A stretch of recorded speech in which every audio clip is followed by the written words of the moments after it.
하나님 말씀 히브리서 10장 26절에서 39절 말씀입니다. 우리가 진리를 아는 지식을 받은 후 짐짓 죄를 범한즉 다시 속지 않은 제사가 없고 오직 무서운 마음으로 심판을 기다리는 것과 대적하는 자를 태울 맹렬한 불만 있으리라. 모세의 법을 패한 자도 두세 증인으로 말미암아 불쌍히 여김을 받지 못하고 죽었거든. 하물며 하나님 아들을 짓밟고 자기를 거룩하게 한 언약의 피를 부정한 것으로 여기고 은혜의 성령을 욕되게 하는 자가 당연히 받을 형벌은 얼마나 더 무겁겠느냐. 너희는 생각하라. 원수 갚는 것이 내게 있으니 내가 갚으리라 하시고 또 다시 주께서 그의 백성을 심판하리라 말씀하신 것을 우리가 아노니 살아계신 하나님의 손에 빠져 들어가는 것이 무서울진저 전날에 너희가 빛을 받은 후에 고난의 큰 싸움을 견디어낸 것을 생각하라.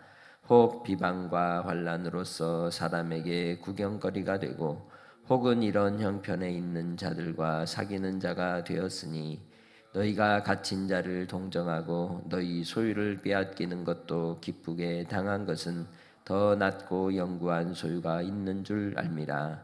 그러므로 너희 담대함을 버리지 말라.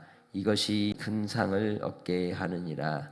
너희에게 인내가 필요함은 너희가 하나님의 뜻을 행한 후에 약속하신 것을 받기 위함이라. 잠시 잠깐 후면 오시리가 오시리니 지체하지 아니하시리라. 나의 의인은 믿음으로 말미암아 살리라. 또한 뒤로 물러가면 내 마음이 그를 기뻐하지 아니하리라 하셨느니라. 우리는 뒤로 물러가 멸망할 자가 아니요 오직 영혼을 구원함에 이르는 믿음을 가진 자니라. 아멘. 신앙이라는 게 뭘까요? 믿음. 오늘 본문에서는 그 믿음을 세 가지로 얘기합니다.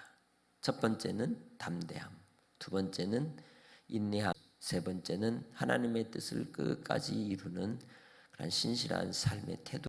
그래서 히브리서 기자는 이 박해 가운데 있는 당시의 성도들을 위하여 오늘 말씀을 통해 두 가지를 줍니다. 그건 경고와 위로입니다. 경고하는 내용은 26절에서 시작하듯이 진리를 아는 지식을 받은 후, 그건 복음을 얘기하는 거죠.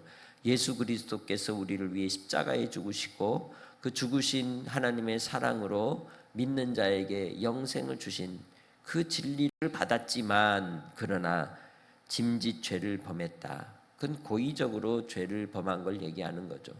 하나님의 복음의 말씀을 듣고 구원의 자리에서 의도적으로 벗어나고 하나님을 배교하는 자들에게 대한 경고의 말씀이 오늘의 내용이죠.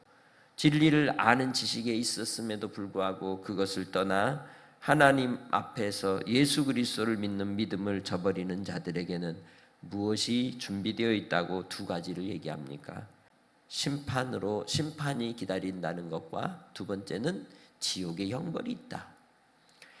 분명 우리는 이 땅에 살면서 끊임없이 우리가 실수하고 넘어지고 또 우리의 자기 방어적인 태도를 통해 하얀 거짓말, 검은 거짓말, 여러 모습으로 우리는 우리 자신을 지키기 위한 여러 처세를 하기 때문에 결코 우리가 죄 아래 죄를 짓지 않는다고 말할 수는 없습니다. 그러나 우리가 죄를 벗어나는 것은 예수 그리스도 안에 있기 때문에 그렇습니다. 예수 안에 있는 자들에게 있어서 진리를 아는 지식은 우리를 지켜줍니다. 생명을 지켜주는 것입니다. 그럼에도 불구하고 의도적으로 주님을 떠나는 자들에게 대한 하나님의 심판을 구약의 신명기 31장을 인용하여 본문에서는 지적하고 있는 거죠. 모세의 법을 패한 자들, 대적한 자들에 대한 하나님의 심판이 두세 증인으로 말미암아서 그들에게 사형이 언도되었던 것을 기억해라. 뿐만 아니라 하나님의 아들을 짓밟고 자기를 거룩하게 한 언약의 피를 부인한 자들은 어떻게 되겠냐는 것이죠. 그들에게도 당연히 받을 형벌은 그보다 더 크고 무겁다고 강조하고 있습니다. 그래서 그 모든 일들에 대한 하나님의 판단과 심판이 하나님의 뜻대로 반드시 이루어질 것임을 이야기하고 있는 겁니다. 30절은 원수 갚는 것이 내게 있으니 내가 갚으리라. 하나님은 구원의 주이기도 하시지만 주님을 떠난 자들에게는 이미 심판의 형벌이 기다리고 있는 것입니다.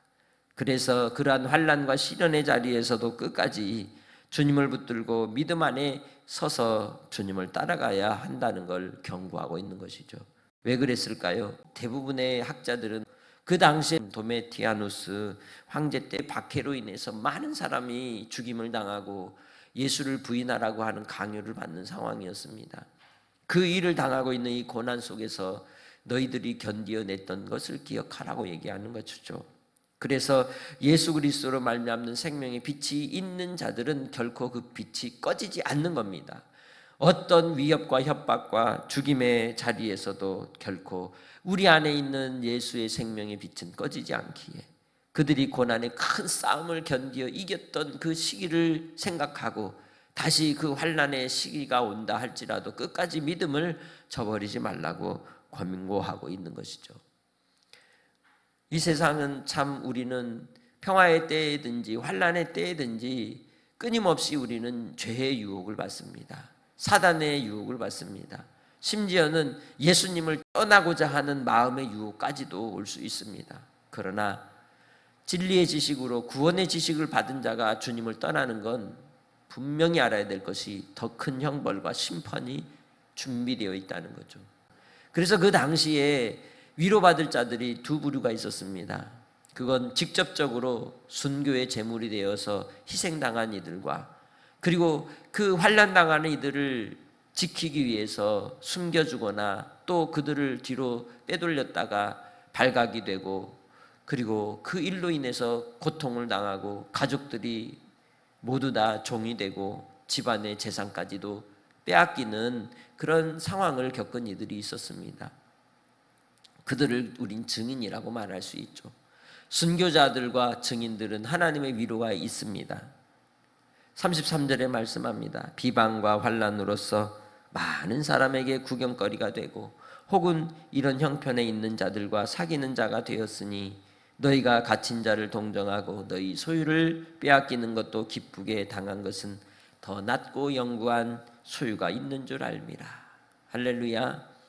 우리는 이 땅에 그 많은 삶의 흔적과 소유가 우리 자신에게 주어질 수 있을지는 모르나 그것 또한 하나님이 잠시 맡겨주신 것임을 잊어서는 안 되는 겁니다. 나의 삶엔 오직 예수님이 전부이심을 정말 고백하고 살아가느냐는 것이죠. 주님 안에서 그러한 신앙으로 살아가는 자들에게 영구한 하나님의 소유가 있음을 반드시 믿고 주님만을 신뢰하는 성도들이 되시길 바랍니다. 그래서 그들에게 이야기하는 거예요. 경고와 함께 그들을 위로하심으로 신앙이 무엇이냐? 그건 바로 담대함을 갖는 것이라고 얘기합니다. 35절 같이 읽습니다. 그러므로 너희 담대함을 버리지 말라. 이것이 큰 상을 얻게 하느니라. 할렐루야. 파레시아라고 말하죠. 담대하라. 믿는 자가 담대한 것입니다. 하나님을 신뢰하기 때문입니다. 하나님이 누구이십니까? 우리의 아버지이십니다. 아버지 하나님을 믿고 하나님을 섬기는 자라면 어떤 상황이 와도 환경이 와도 결코 그 환경이 나를 짓누를 수 없으며 우리를 불안하게 할 수 없는 겁니다. 감정에 따라 흔들리지 아니하고 하나님을 신뢰함으로 하나님을 의지함으로 영원하고 영구한 것을 향하여 살아가는 자가 하나님의 자녀라고 말할 수 있습니다. 그렇기 때문에 성령께서 우리에게 담력을 주시고 흔들리지 않게 하셔서 주님 안에서 주의 뜻을 이루는 자로 세움을 입게 해주실 줄 믿습니다. 그래서 이 파레시아를 소유한 자는 반드시 큰 상이 있다고 얘기합니다. 영생을 이미 소유한 하나님의 백성들에게 주님이 부르시는 그 부름의 자리에까지 달려갈 때 우리의 표대 되시는 예수 그리스도를 향하여 끝까지 신앙하며 어떤 환경에서도 오직 주님만을 붙쫓아 따라가는 성도들이 되시길 주님의 이름으로 축복합니다. 두 번째로 우리가 이 담대함 속에 큰 상을 바라고 달려갈 때 필요한 것은 인내라고 얘기합니다. 끈기입니다. 끝까지 하는 겁니다. 어떤 상황에서도 굴하지 않는 그러한 패기를 우린 인내라고 말할 수 있습니다. 그래서 하나님 앞에 믿음으로 살아가는 하나님의 자녀들에게는 주님이 주시는 우리 인생의 장거리 마라톤 경주자처럼 끝까지 가는 겁니다. 중간에 포기하지 않는 겁니다.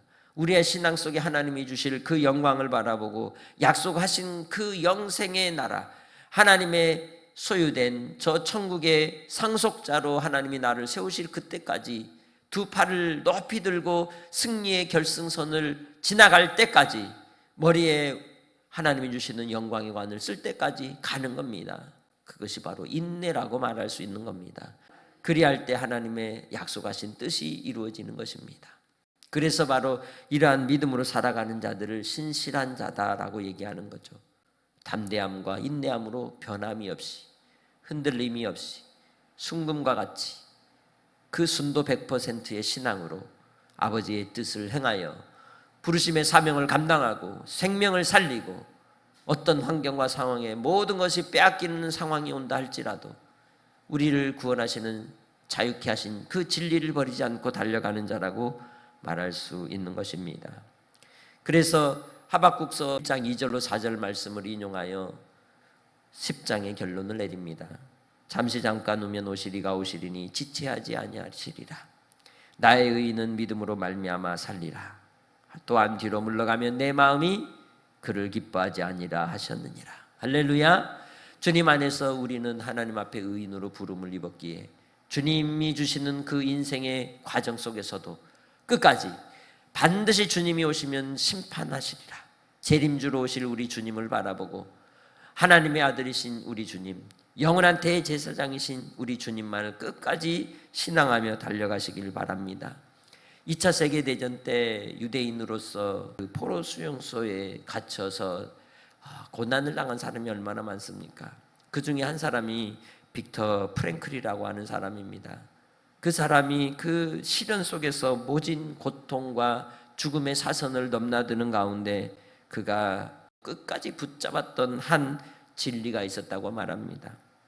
그것은 인간에게서 모든 것을 빼앗아 갈 수 있어도 단 한 가지, 마지막 남은 인간의 자유, 주어진 환경에서 자신의 태도를 결정하고 자기 자신의 길을 선택할 수 있는 자유만은 빼앗아갈 수 없다는 것이다 라고 그의 죽음의 수용소라고 하는 책에서 얘기합니다. 우리에게 진리는 우리를 자유케 합니다. 그 자유케 하신 진리를 통해 우리는 그리스도의 종이 되었고 하나님의 자녀가 되었습니다. 하나님의 자녀된 자녀들은 결코 사람의 종이 될 수 없는 겁니다. 그래서 이제는 하나님의 뜻이 나의 뜻이 되고 하나님의 진리가 나의 생명의 기준이 되고 인생의 기준이 되었기에 우리는 오직 진리만을 택할 자유를 가진 자들입니다. 진리의 길만을 걸어가는 자들인 것입니다. 주님 안에서 우리도 이 세상의 그 무엇도 우리를 주님을 따라가는 그 자유를 빼앗을 수 없기에 주님 주신 그 생명을 따라서 끝까지 신앙의 경주 속에 낙심하거나 낭망하지 않고 하나님의 부르심의 상을 위해 달려가는 복된 성도로 오늘 하루도 담대하시길 바랍니다. 인내하시길 바랍니다. 아버지의 뜻을 신실하게 이루는 사명자들이 되시길 주님의 이름으로 축복합니다. 하나님 아버지, 신실하신 하나님을 찬양합니다. 우리의 삶을 통해 오늘도 구원에 이르기까지 함께 하신 주님을 의지하고 믿음으로써 주님 달려가게 하옵소서. 한량없으신 하나님의 은혜로 오늘 한 날을 살아갈 때에도 주님만이 나의 주인 되어 생명의 길로 이끄시는 그 은혜를 누리게 하시고 아버지 하나님이 주신 담대함으로 기쁨으로 한 날도 승리케 하실 줄 믿사오며 예수님의 이름으로 기도합니다. 아멘.